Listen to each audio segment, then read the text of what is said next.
l'une des dernières légendes de Night City, qui est plus qu'une simple histoire transmise. Rogue est l'une des cyberpunks les plus anciennes, qui a mis le feu aux poudres avant 2020 et le fait encore en 2077. Contrairement à ses amis du bon vieux temps, Rogue fait plus qu'un s'en sortir puisqu'elle dirige l'Afterlife et par définition, la quasi-totalité du réseau de mercenaires de Night City. Tout travail sérieux nécessite son approbation, excepté cette vidéo sur son passé. Rogue était une adolescente rebelle qui savait que la hiérarchie rigide des gangs n'était pas faite pour elle et qui s'est mise à voler de ses propres ailes. Elle était une nouvelle mercenaire à succès à Night City. C'est alors qu'elle rencontre Johnny Silverhand, l'étoile montante du milieu. Elle entame alors une relation avec lui, un rocker à succès. Elle demanda parfois à Johnny s'il pouvait aller au cinéma drive-in pour un rendez-vous, ce qui fut largement ignoré.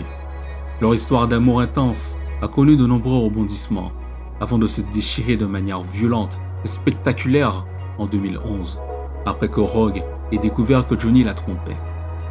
En 2013, Rogue et son nouveau partenaire, Nomad Santiago, étaient des mercenaires, réputés pour être les meilleurs à l'époque. Lors d'une réunion entre deux à l'Atlantis Club, Johnny Silverhand les a interrompus en entrant dans la pièce pour leur demander de l'aide, afin de faire un raid sur Arasaka pour sauver sa petite amie de l'époque, Alt Cunningham. Alors que Rogue avait toujours une dent contre Johnny, elle finit par accepter, avec Santiago, pour la possibilité de s'en prendre aux corporations directement en plein cœur. Les deux participèrent au raid de Silverhand sous la tour Arasaka pour récupérer Alt et le programme Soul Killer, aux côtés d'un média connu sous le nom de Thompson. Mais le raid se solda par un échec, Alt ayant été séparé de son corps, piégé dans l'ordinateur central d'Arasaka. Au cours de la 4e guerre corporative, Rogue participa à un autre raid d'Arasaka, qui allait être connu sous le nom d'Holocauste de Night City. Aux côtés de Spider Murphy, Chaitan et Johnny Silverhand, elle attaqua la tour d'Arasaka depuis le toit pour y laisser une mini-bombe atomique. Cependant, Johnny avait d'autres projets et demanda à Rogue de l'accompagner. Elle refusa et promit seulement d'attendre plus longtemps qu'il s'échappe. Après avoir tenté d'emmener Johnny à bord de l'hélicoptère, ils furent interceptés par Adam Smasher, qui tira sur l'hélicoptère avec une mitrailleuse lourde. Rogue fut forcé alors de laisser Johnny derrière elle, car la bombe nucléaire allait bientôt exploser.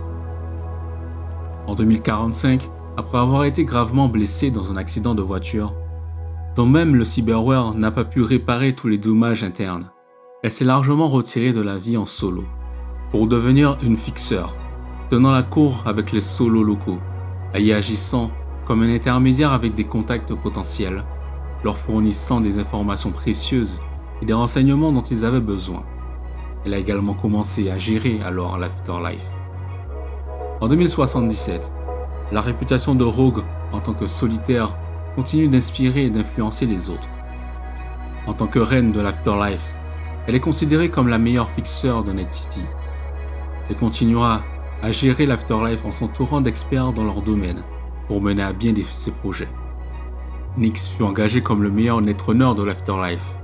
Crispin Wayland fut son choix comme meilleur solo et garde du corps pour l'accompagner lors des grands concerts. Emmerich Bronson fut engagé lui comme videur du club.